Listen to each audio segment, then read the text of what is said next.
Turn with me this morning to the 5th chapter of the book of Genesis. The 5th chapter of the book of Genesis. Genesis is the first book of the Bible. If you're new to the Bible, that's okay. Just open up to the first few pages. You'll find Genesis chapter 5 is the chapters of the big numbers, the verses of the small numbers, and those help us as we navigate through the scriptures. If you're a parent here this morning, you are no doubt acquainted with the experience, sometimes troubling experience, of seeing yourself in your children. Right? We've all been there, I think. Perhaps you've been driving down the road in the midst of traffic, and suddenly you hear from the back seat words that no children should speak. And your child learned those from you in traffic. Not that that's ever happened to me before. I won't embarrass my children and say which one that's happened with, or both. Or maybe you've had that experience of a teenager in the house, and you find yourself losing an argument as your child argues back to you with the same arguments you've used with them for all of those years.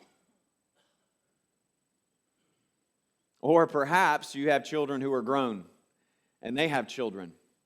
And you hear them repeating the things that you said to them when they were little, and you chuckle because they always said they would never say that to their kid. Sayings like, the apple doesn't fall far from the tree, or like father, like son, are part of the common vernacular for a reason, because it's very true. They highlight the truth that our children inherit from us traits and characteristics, good or for bad, but they look and act like us. In our text this morning, this truth is brought into sharp focus as we find yet another genealogy of Adam. And this one traces the line of Seth. And in this genealogy, we see the impact of Adam upon his descendants. So look with me there at chapter 5 here in the book of Genesis. This is the word of the Lord. This is the book of the generations of Adam when God created man. He made him in the likeness of God, male and female. He created them, and he blessed them and named them man.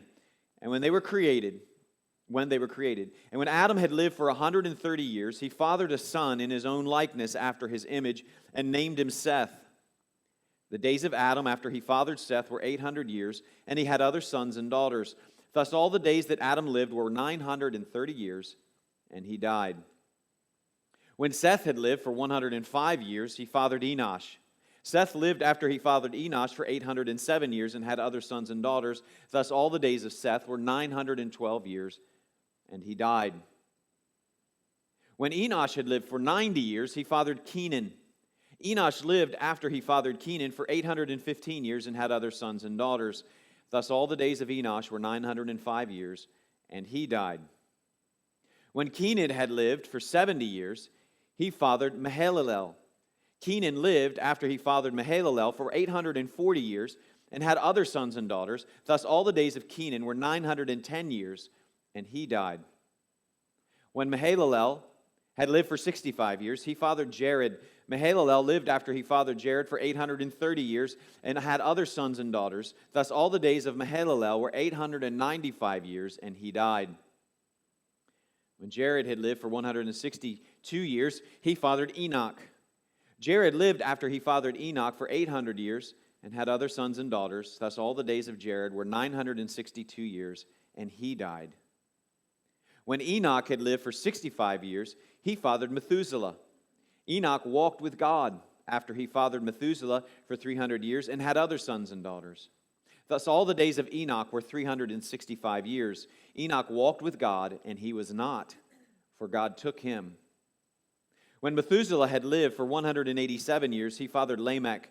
Methuselah lived after he fathered Lamech for 782 years and had other sons and daughters. Thus all the days of Methuselah were 969 years, and he died.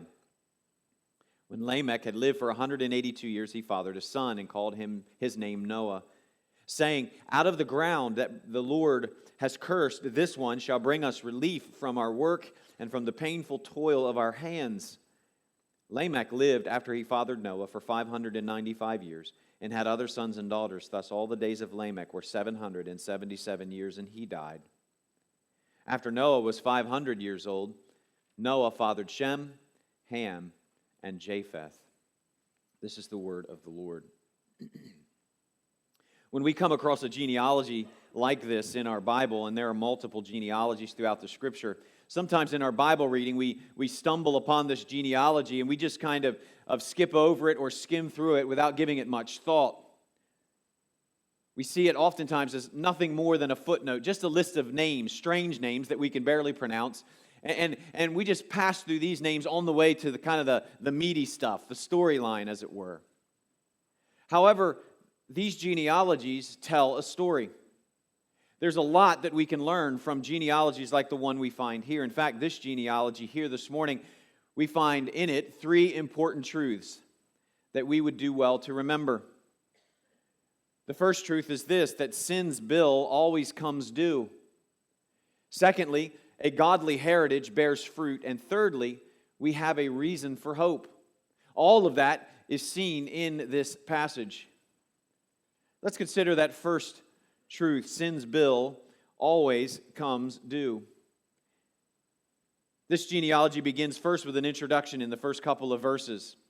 And these first couple of verses are a summary statement of Genesis 1 and 2. He says, this is the book of the generations of Adam. When God created man, He made him in the likeness of God. Male and female, He created them, and He blessed them and named them man when they were created. So we are reminded here again that God created all things, and He created the man and the woman in His likeness, we are told.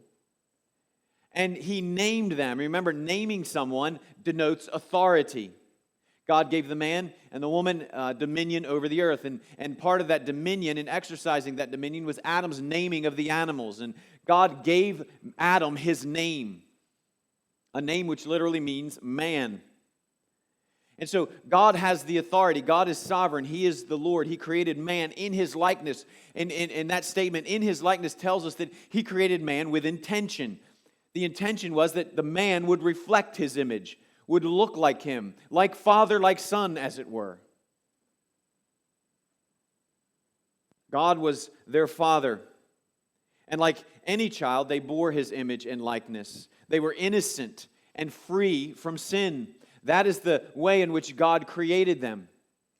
God blessed the man and the woman. That's the second thing we see. He blessed them. Now, that blessing, of course, is not just words that are uttered, but rather He showed His favor to them. He blessed them and told them, go out and do these things that I'm calling you to do, and do it with my blessing. You have my smile upon you. You go in my authority.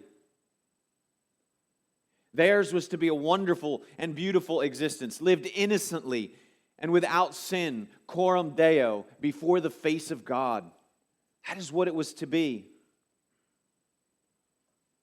However, all this changed when the man and the woman reached out in rebellion and ate the fruit which God had commanded them not to eat. You remember that God had promised them that on the day that you eat of that fruit, you will surely die. That was the promise. But of course, God in His grace gave them an opportunity to confess and to repent. And of course, you remember they did. Although they made excuses, both the man and the woman eventually said, and I ate. Those 3 words of confession. The woman that you gave to me, she gave me the fruit, and I ate. The serpent deceived me, and I ate. Confession, and then repentance followed. And so death was held off for a time, but the penalty of death would stand. In the moment that Adam and Eve ate of the fruit, they became disconnected from the source of their life, the life giver. They were expelled from the garden and the tree of life. And at that moment, the sentence of death began. They were now, as the saying goes, dead men walking. And it's here in chapter 5 that we see the bill come due. We read in verse 3 that when Adam had lived 130 years, he fathered a son in his own likeness after his image and named him Seth. That's important. There's an intentionality here with Adam having a son, and that statement, in his own likeness. You see, Seth bore the likeness of his father in the same way that Adam bore the likeness of his. Only the likeness of Adam and Seth was not a good thing. It was not a good thing. Just as Adam was created to reflect the righteous innocence of his father, Seth was born reflecting the fallen sinfulness of his.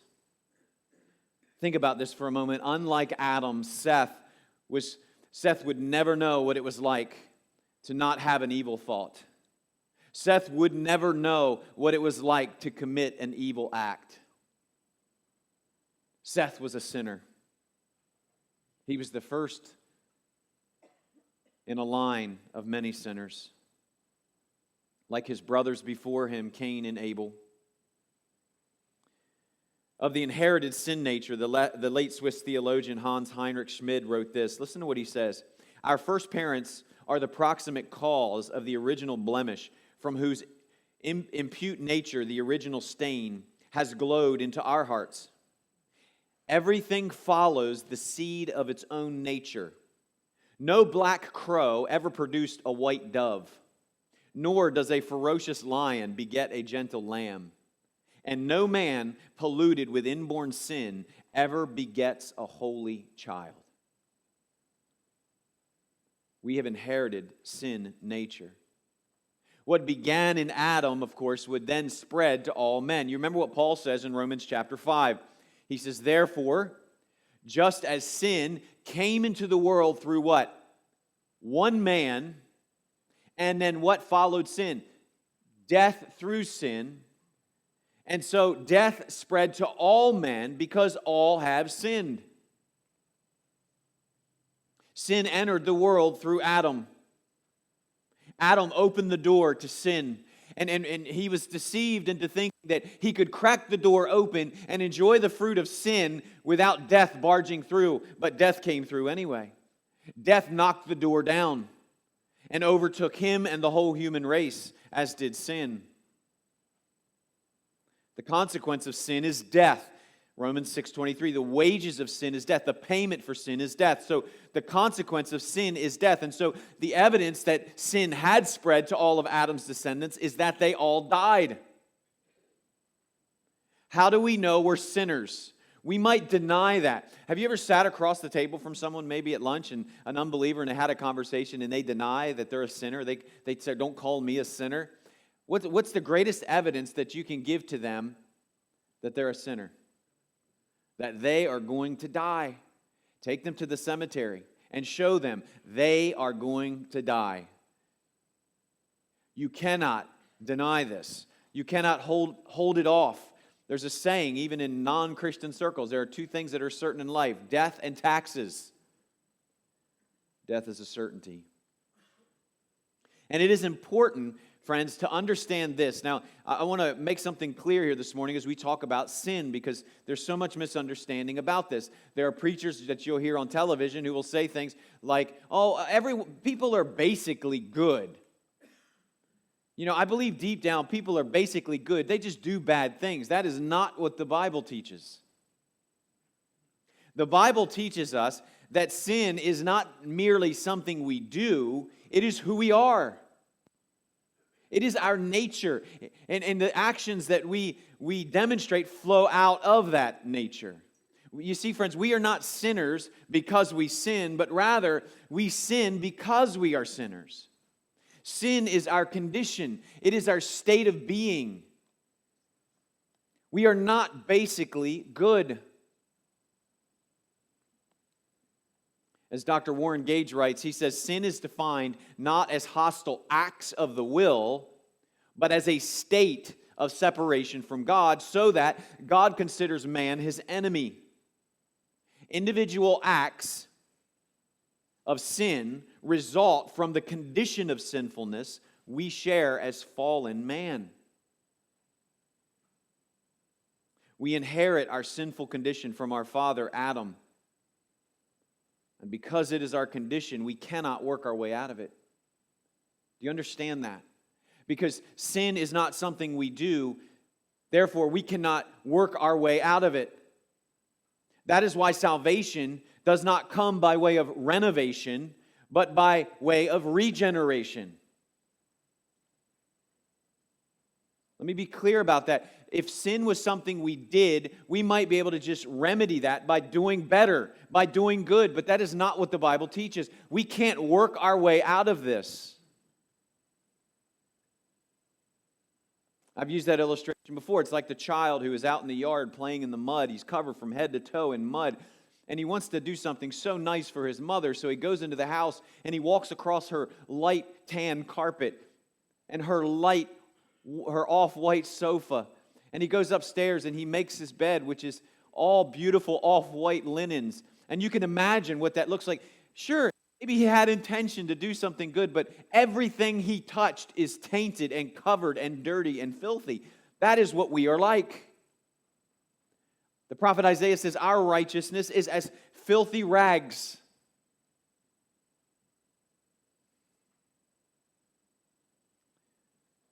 Our sinful condition is something we cannot work our way out of. That's why Paul tells us in Colossians that it is regeneration. It is we have to be made new. We don't just need new behavior, we need new hearts. That's the point. That's why no self-help program will ever work. I've said this so many times. Every New Year, everybody wants to lose a few pounds. And usually, I'd say within the next couple of weeks, we all pretty much are probably going to give up on that. If we can't even lose a few pounds by our own willpower, how do we think we're going to save ourselves eternally by our own willpower? It won't happen. It has to be a work of God. The presence of sin, of course, and its consequence looms large in this genealogy. We see it over and over again. Do you see there's 3 words that are repeated 8 times in this passage? They are the words, and he died.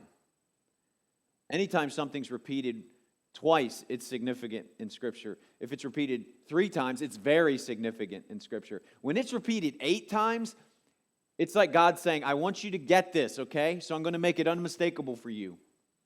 And he died. And in that, you need to see yourself. That's the message of this genealogy.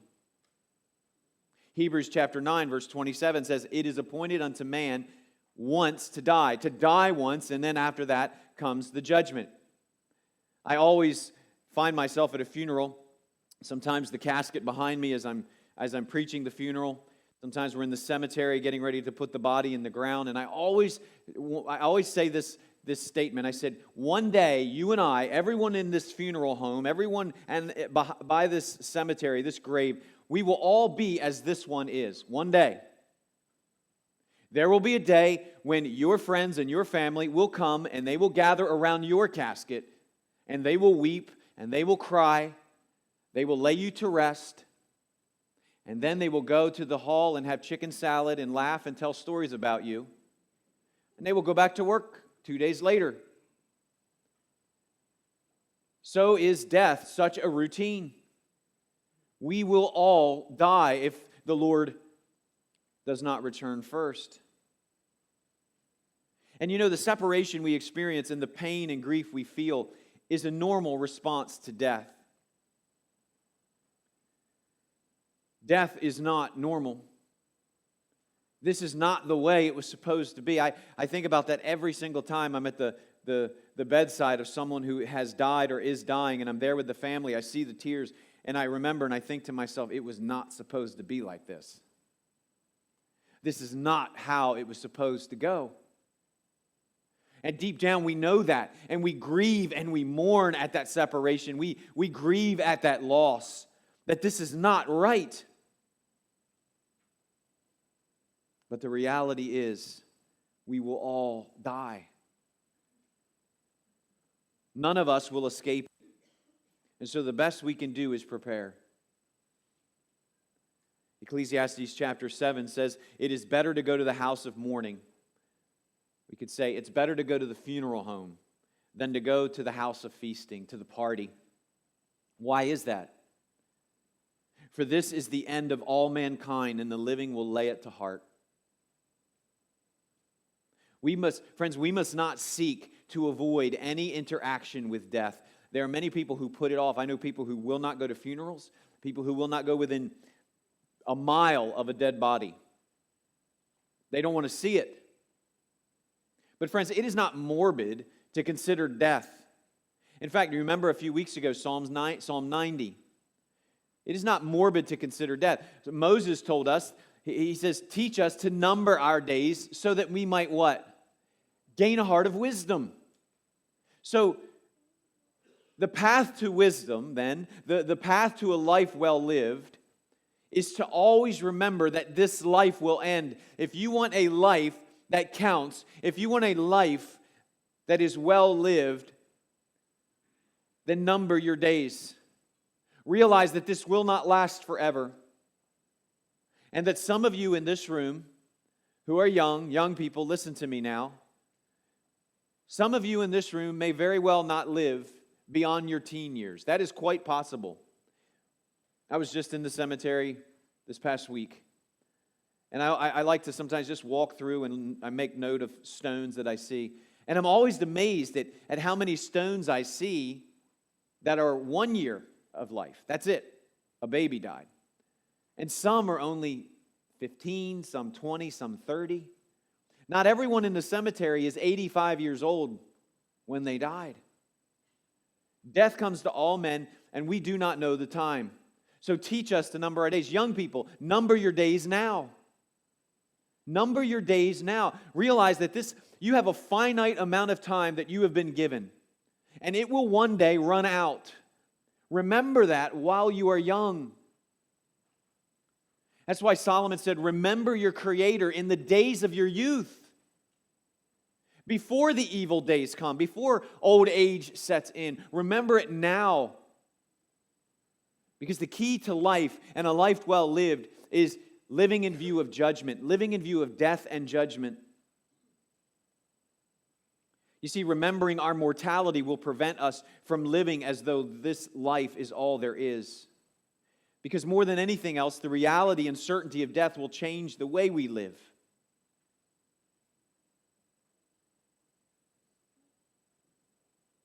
That's why I encourage parents sometimes to take their children to funerals.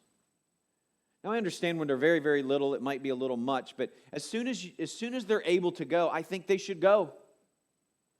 This is part of life. Use that opportunity to show them from God's Word that this is what will happen to all of us. Because of sin, this is what happens. Don't hide death from them. We see here in this passage that the reality of sin and death did not lead the descendants of Seth to morbidity, to morbid thoughts. It didn't lead them to pessimism or nihilism. No, rather, what we see in this genealogy is an incredible lineage of faithfulness. Faithfulness is everywhere in this genealogy, and we see here that a godly heritage bears fruit. It's interesting when you compare this genealogy to the one in the preceding chapter. Chapter 4 contains a genealogy as well, remember? The genealogy of Cain. Following the murder of Abel, we read of Cain's family line. And you remember Cain had no regard for God. He balked at God's warnings concerning sin, and he murdered his own brother. When he was confronted with his sin, he rebuffs God, and not only does he not demonstrate remorse over his sin, he only demonstrates remorse that he has to suffer for that sin, that there are punishments associated with it. And so we read then of Cain's line.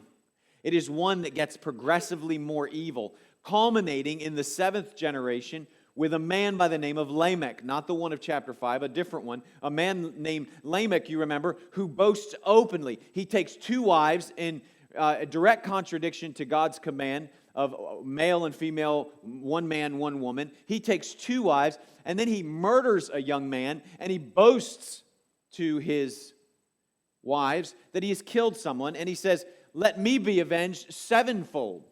If Cain was avenged, let me be avenged sevenfold. Incredible arrogance, incredible wickedness we see flowing out of this man, Lamech. But contrast this with the seventh generation from the line of Seth. Now you remember Seth was born to Adam and Eve following the murder of Abel. In fact, back in chapter 4, verses 25 and 26, we read this. And Adam knew his wife again, and she bore a son and called his name Seth. For she said, God has appointed for me another offspring instead of Abel, for Cain killed him. To Seth also a son was born, and he called his name Enosh. At that time, people began to call upon the name of the Lord. Now this chart, we have a chart here on the screen. It's the green one there, Cindy. And this chart shows the line of Adam through Seth. And of course, I have to speak to the issue of ages. Everybody wants to know about the ages. Did these people really live that long? There's a lot of speculation. There's been theories produced that these years are not literal years. They're days. But if you do that calculation, you end up with Adam giving birth or having a child at 10 years old, and some of these other guys having children at 5 years old, which doesn't make any sense. But we have every reason to assume that these are real years, right? These are actual years that these individuals lived. And I don't think it's necessarily out of the question, right? The world before the flood was dramatically different than the world in which we live. First of all, remember, Adam was the first man created without sin. And when sin and the curse came upon the world, it came upon the creation. It doesn't necessarily mean that in that moment, the man inherited all of every disease that he could possibly get. So it would make sense, knowing what we know by technology today, that these people were probably far more genetically superior than we are. They didn't have all of the genetic defects. You know how genetics defects are passed down and mutations happen and so on and so on. These people didn't have that. And so they lived for great long periods of time. And we also would assume that, I would assume, based on what the scriptures seem to indicate, that the world before the flood was a different world, even environmentally. So perhaps the environment was different. But I want you to notice that one of the fascinating things here in this particular passage is the overlap of the generations. You'll notice here that Adam lived to see the birth of every single person in this genealogy except Noah. That means Noah knew them all. And they all knew Noah. They all knew him. They all knew their grandfather 8 generations back. Think about that for a minute. Adam had influence on all of these generations. And imagine being able to talk to your great-grandfather and hear what it was like in the garden firsthand. To be told what Eden was like, what paradise was like, what it was like to commune with God and to live in His presence and to have His favor, what the world was like before sin, and how God was good and gracious to your grandfather and grandmother and allowing them to live even though the penalty of death had been passed down upon them. And then to hear the story of rebellion and how it all went wrong, and to no doubt hear Adam weep as he shared the stories of the consequences of his sin. But then to also hear that promise recounted over and over again, generation after generation, of the one who would come and crush the head of the serpent. Sons, He's coming. We know God promised this. At some point, He's going to come. And so in that we have hope. But imagine that. Imagine to have that influence and to pass that on. In Exodus 13 this morning, you remember, you see this all throughout the Old Testament. There are commands to tell your son. When you come into the land flowing with milk and honey and you do these sacrifices and your son says, why are we doing this? Tell your son this is why. Tell your son of the faithfulness of God in delivering us out of the hand of the Egyptians. Tell your sons about the death of the firstborn in Egypt and the Passover. Tell your sons. And we have every reason to believe that Adam told his sons. And those sons told their sons. And those sons told their sons perpetually for many, many years. 1,000+ years. It's incredible. We know here that Adam's descendants through Seth, unlike the descendants of Cain, began to call upon the name of the Lord. And when you put those two genealogies side by side, you see quite a stark contrast. Cain's line, of course, is characterized by rebellion, attempts by those individuals to make a name for themselves. Cain's line is very much focused on the here and the now, pleasure in this world, right now. That's the focus of that genealogy. However, Seth's line is characterized by the sobering reality of death. It's like a call to number our days. And I want you to notice something else that's interesting. 7 in the Bible is the number of fullness, the number of completion. And what's interesting is to look at the seventh generation from Adam through Cain and the seventh generation of Adam through Seth. The seventh generation of Cain through Adam through Cain is Lamech, who is murderous, who takes 2 wives, who is arrogant and proud and boastful. The seventh generation of Adam through Seth is Enoch. And we're told here that Enoch walked with God. What does that mean?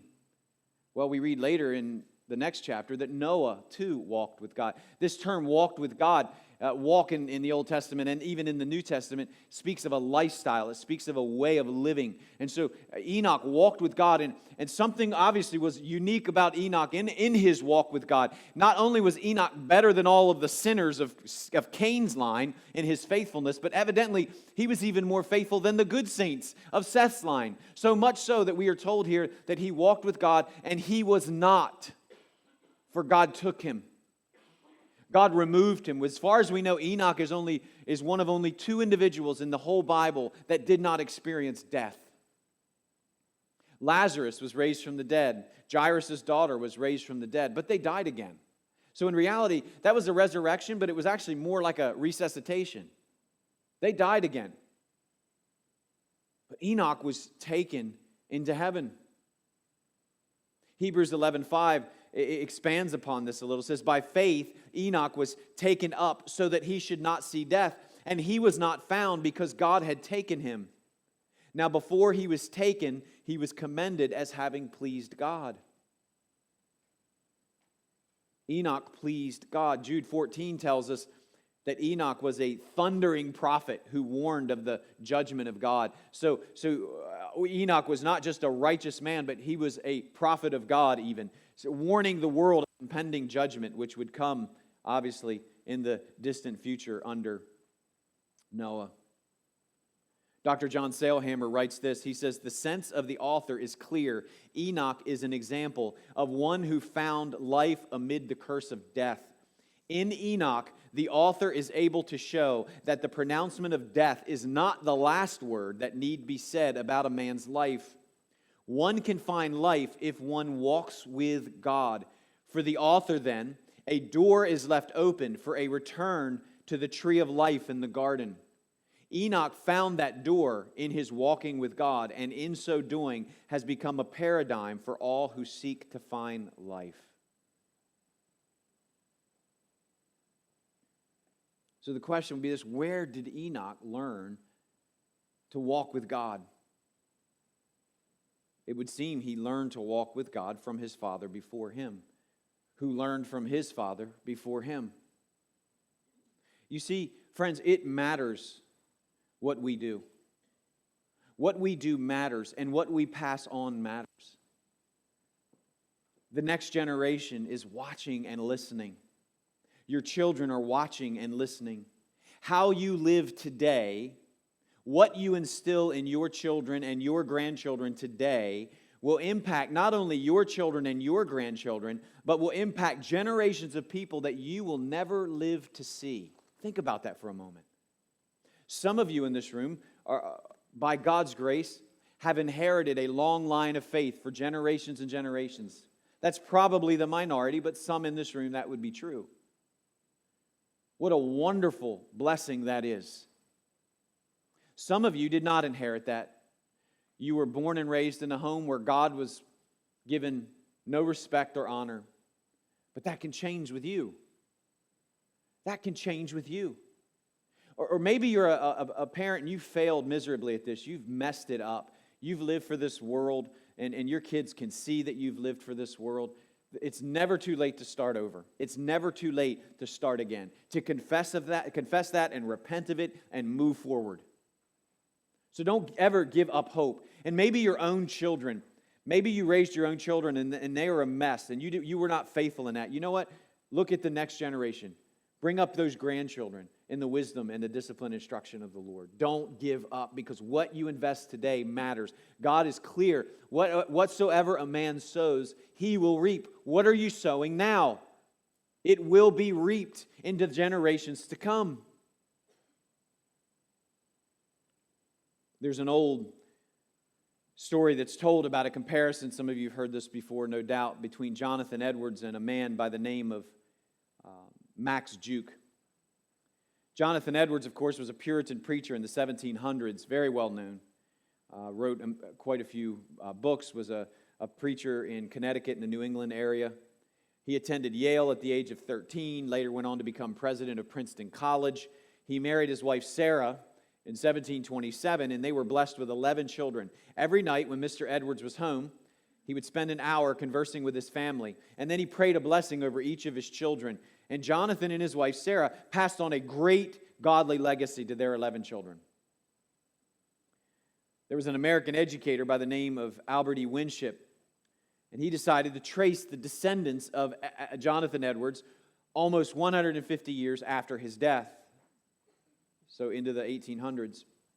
And his findings are remarkable, especially when we compare them to the legacy of Max Juke. Jonathan Edwards' legacy includes 1 U.S. vice president, 1 dean of a law school, 1 dean of a medical school, 3 U.S. senators, 3 governors, 3 mayors, 13 college presidents, 30 judges, 60 doctors, 65 professors, 75 military officers, 80 public office holders, 100 lawyers, 100 clergymen, and 285 college graduates. Edwards was a godly man. 1,400 of Edwards' family did something with their lives, demonstrated faithfulness. Max Juke is another story. He came to people's attention when his family tree was traced back to him through 42 different men who were in the New York prison system. So 42 different men in the New York prison system, in tracing their genealogies, all found that they came from this one particular man named Max Juke. He lived in New York, the same time period as Jonathan Edwards. And the Juke family was studied by a sociologist named Richard Dugdale in 1877. And here's the line of Juke's descendants: 7 murderers, 60 thieves, 190 prostitutes, 150 convicts, 310 paupers, and 440 who were physically wrecked by addiction to alcohol. And of the 1,200 descendants that were studied, 300 of them died prematurely. These contrasting legacies provide an example of what some have called the generational rule. How a parent raises their child, the love they give, the values they teach, the emotional environment they offer, the education they provide, and so on, influences not only their children, but the 4 generations, 5 generations, 6 generations to follow, either for good or for evil. Friend, if you're a parent here this morning, what you are doing right now has a direct impact on the legacy that follows you. And you, right now, have an opportunity to change the course of history for your family through faithfulness. God has given you that opportunity. It is before you. What will you do? Will you continue to perpetuate the sinfulness of your parents and grandparents and those who came before you? Or will you demonstrate faithfulness? What kind of legacy will you leave? You see, though we pass on our sin nature, that cannot be helped. Though that is true, we can also pass on a godly legacy. And friends, this does not just happen. It doesn't happen. That's not going to happen by sitting on the couch watching football. That's not going to happen by working 60, 70 hours a week. That's going to happen through intention and diligence. But in spite of the hard work and toil, and in spite of the sentence of death that hangs over us, we do have a reason for hope. We have a reason for hope. You remember Romans 5:12, which I read earlier? Therefore, just as sin came into the world through one man, and death through sin, and so death spread to all men because all have sinned. There's more to that passage. Listen to what he says, Paul says. For sin indeed was in the world before the law was given, but sin is not counted where there is no law. So Paul's making an argument here that can there be sin if there is no law? So how can sin exist if there's no law? So what about everything that happened up until Moses when the law was given? Because Paul has already argued that through the law comes the knowledge of sin. So he's answering this objection. So if there's no law yet, does that mean there's no sin? Because we can't know sin. And Paul makes this argument here, and he says this: sin was indeed in the world before the law was given. How do we know that? Because death reigned from Adam to Moses. That's how we know sin was in the human race. Even over those whose sinning was not like the transgression of Adam. And his point there is this, that Adam disobeyed a direct revelation of God, a direct command.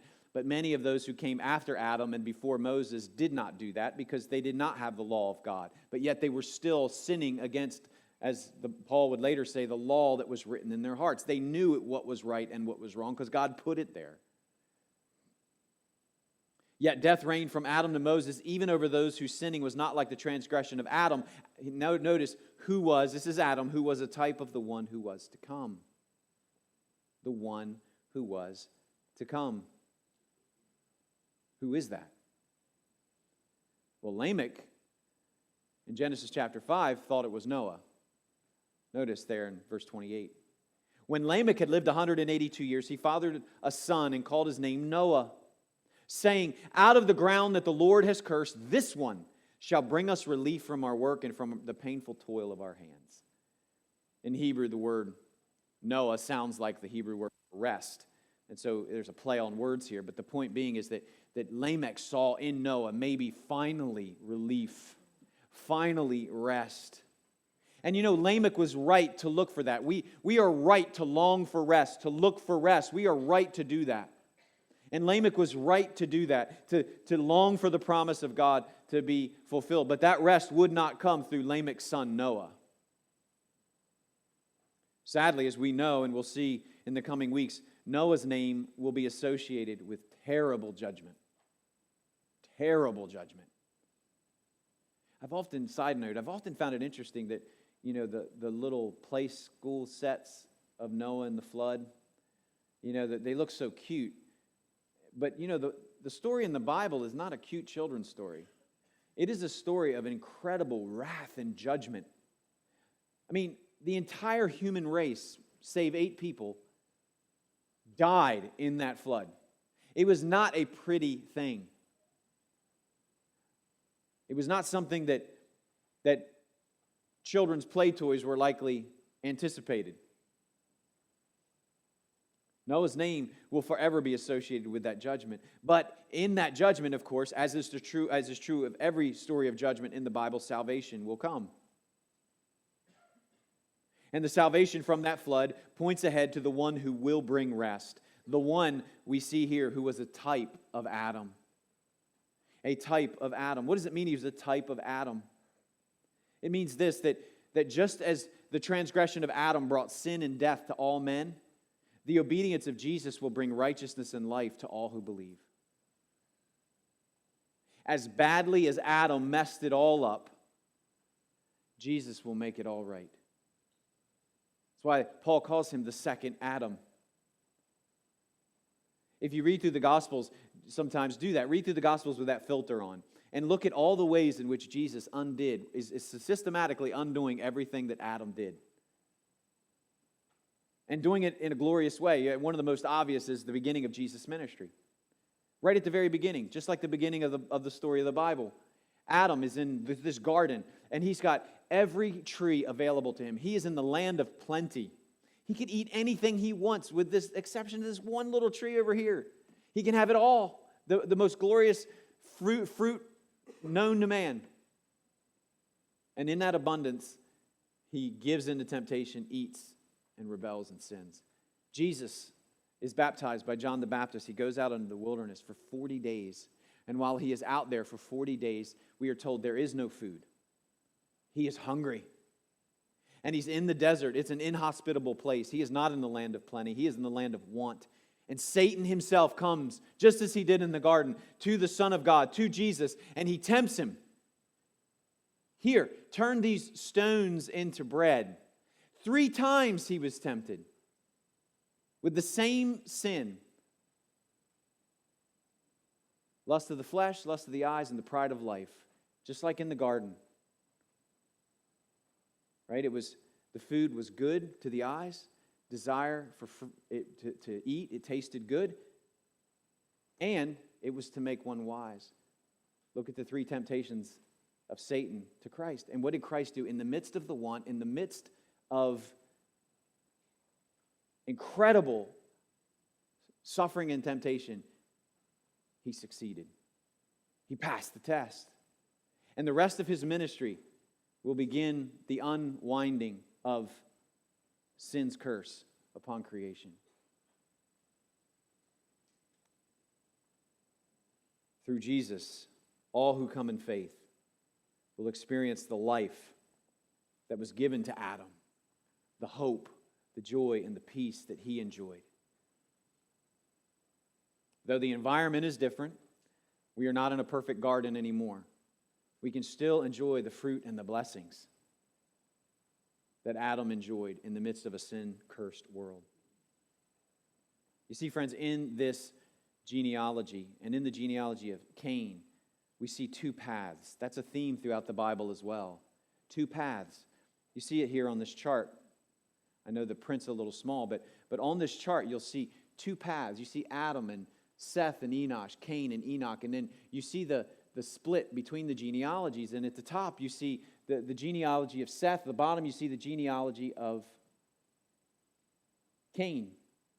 And you notice at the top, the genealogy of Seth is the path of escape from judgment.